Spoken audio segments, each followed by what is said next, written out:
Hi, property viewers. I'm your host, Bro Karem, and today we will be looking into one of the almost ready for occupancy projects of Mega World Corporation.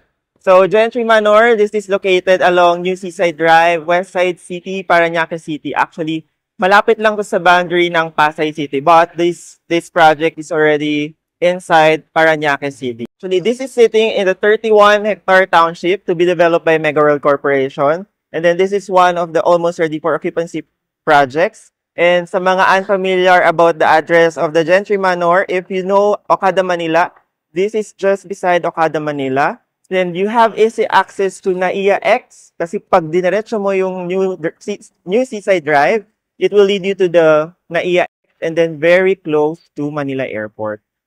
So this project, it has 4 towers, it has 18 stories, and around 16 units per floor. So imagine that low density, konti lang units. So you can really feel the exclusivity of the property if yun yung hanap nyo.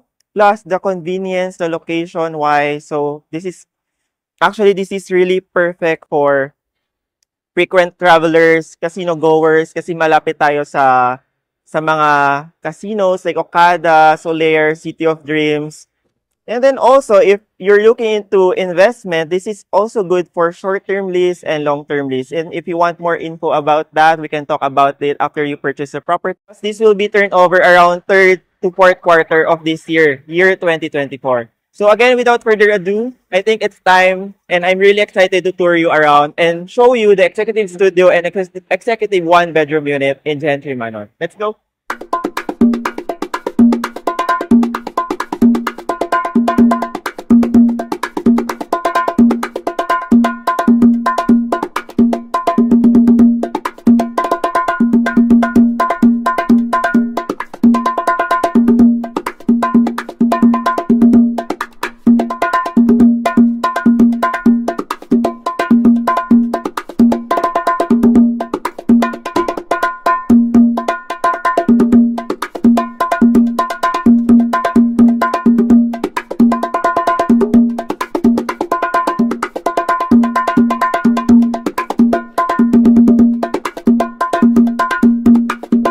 So first, I'll be showing you the executive studio with balcony.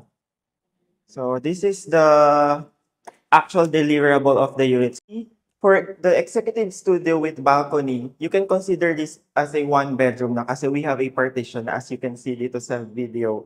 And then as for the floor area is around 37 square meters minimum up to 41 square meters maximum. So every unit here comes with a balcony. So upon entering from the main room, if napansin nyo, naka-smart lock tayo. So upon entering, this will be your shared dining area and your living area. If napapansin nyo yung finish natin, these are ceramic wood planks. And then as for the floor ceiling height, more or less it's around 2.9 meters, which is the standard. And this unit comes with a intercom. So in case if you have deliveries or may kailangan kayong tawagan sa maintenance for minor repair or for any concerns sa admin. So ito yung gagamitin natin so that you can contact the reception. Then napansin ko, naka-soft touch yung mga switches natin ng lights. And comes with a balcony. Oh, sorry, akala ko nakalock. Actually, the balcony is quite big. So, makikita nyo dito yung view natin. This is really close to Manila Airport. So, through NAIA X, dyan, diretsong airport na yan. And then, as you can see dito sa front, that's Ayala Mall. On this side, nandyan yung Kingsford Hotel, the residential project. And hindi lang makita yung Okada, pero dyan siya sa side na yan. Upon entering the main door, pinakita ko na yung living space natin and dining space. So on my left, this is the kitchen area. This would be your refrigerator provision. Then on my left, this is the washing machine provision. And then on this kitchen, you already have this countertop, lots of overhead cabinet. Pag Mega World talaga na projects or mga nakita kong Mega World na condominiums, usually, meron na talagang kasamang slim na range hood. And then meron ding cooktop. Actually, this is dalawang cooktop to. And then, hindi siya yung the usual na hot plate. So, these are induction cooktop. It's safer kasi kapag iba yung gagamitin mong cooking equipment na hindi siya compatible for induction, so hindi siya mag-start. Unlike yung hot plate, pag nakalimutan mo i-switch off and then iniwan mo, so iinit siya ng iinit talaga. So, yun, maganda. And bukod sa location, maganda din talaga kasi, alam mo yun, parang konti lang yung nakatira. Parang in one floor, there are only around 16 units. So, imagine the low density and gusto mo yung medyo yung exclusivity. So, ma-feel mo talaga dito sa project. And moving forward, this is your bedroom. Actually, yun nga, yung tawag nila dito is executive studio with balcony. But I can consider this as a one bedroom na kasi meron na tayong partition, wala lang sliding door. So I suggest once the unit is turned over to you, siguro mag-add tayo dyan ng barn door or sliding door. So gano'n. And then on the right, dito pagpasok, you already have this modular wardrobe cabinet. Dito sa bedroom, we also have our own air condition on this side. And then this full glass window from floor to ceiling. Meron din tayong ditong small window din. So maganda yung airflow pag siguro open lahat ng windows. Hindi siya yung compact na super enclosed talaga yung unit mo na hulog na. So at least sa bedroom pa lang, marami na tayong windows and marami na tayong light na pumapasok inside. Kasi maganda yung natural light yung pumapasok sa rooms natin. And then of course, this comes with a toilet and bath na kasi motion sensor yung light natin dyan sa taas. Dyan. And then, sige, pasok na lang ako para makita niyo yung fit ng bathroom. So, we have this sink, we have this water closet, toilet, and then we have here your shower area. And then, upgraded din siya kasi may backsplash na siya dito, which, you know, kakaiba siya sa other tiles dito sa side natin. And when you purchase a property, we don't provide the mechanism, pero meron na tayong ready na siya. You just need to buy that mechanism, then ipa-install na lang dito. So, yun. Actually, maganda yung bathroom nila. And maganda yung colors ng tiles and ng mga materials na ginamit. The space is already enough. Everything is functional. You can really maximize the space.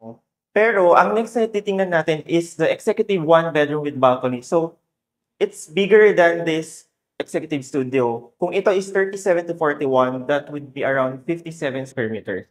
So, let's go.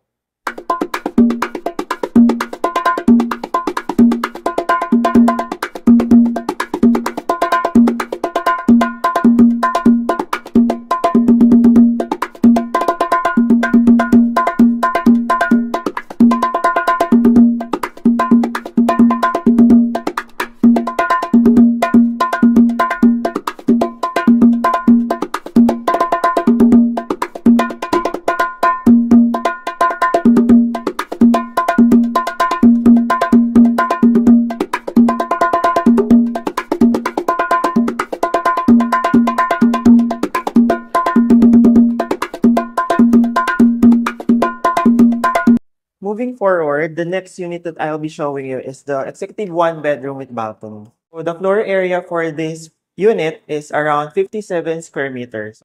This is your utility area, or this could be your maid's quarter. So utility area because this has a washing machine provision. Then we have enough space para for the yaya or for your maid, for your helper. So usually ang ginagawa ng mga clients ko, naglalagay sila ng double deck, then under that double deck is yung parang cabinet. Then ang maganda dito, meron ng kasamang toilet and bath yung utility area. So if ever you have visitor, pwede gawin natin tong common toilet and bath. Or if you have a house helper, pwede ito na yung own CR niya.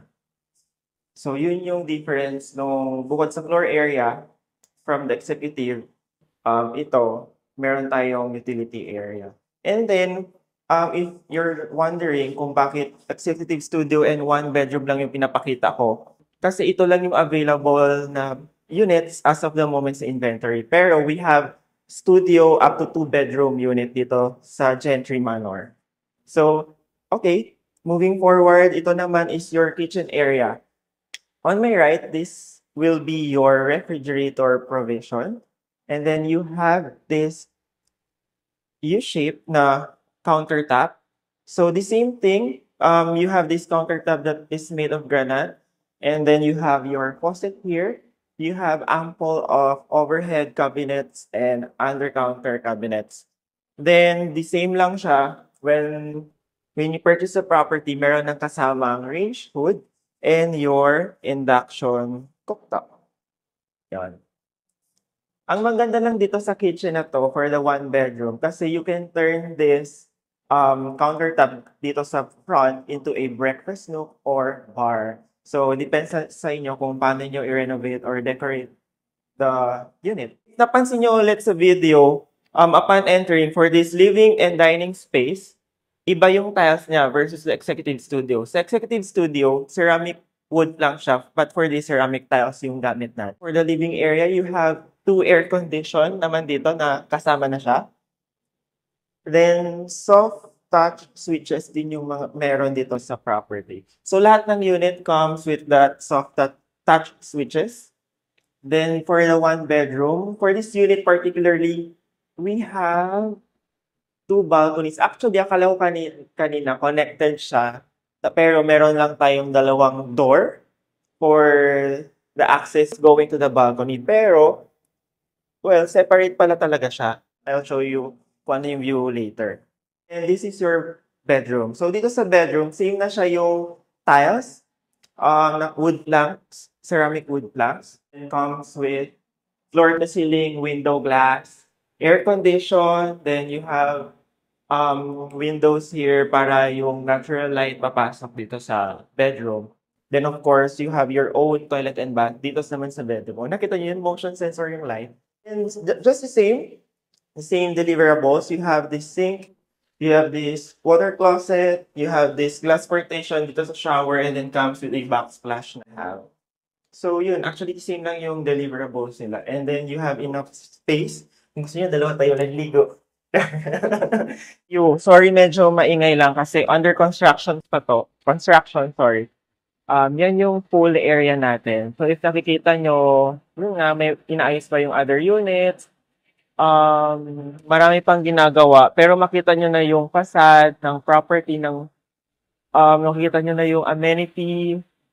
And then, ayun pala yung sinasabi ko, na malapit tayo sa Okada.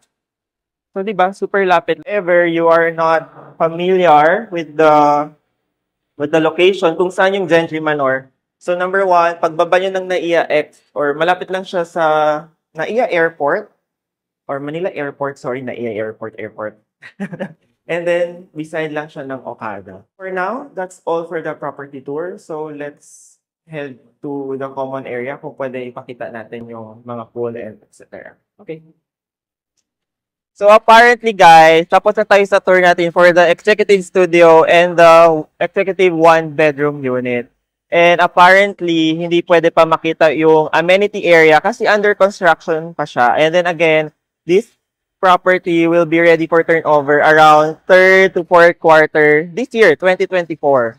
So, at least you have a sneak peek kanina sa pool area. So, for actual viewing and for more details about the project, please don't hesitate to contact me through the contact details provided in the description box below. Again, I'm your host, Broker M, and see you on our next property tour.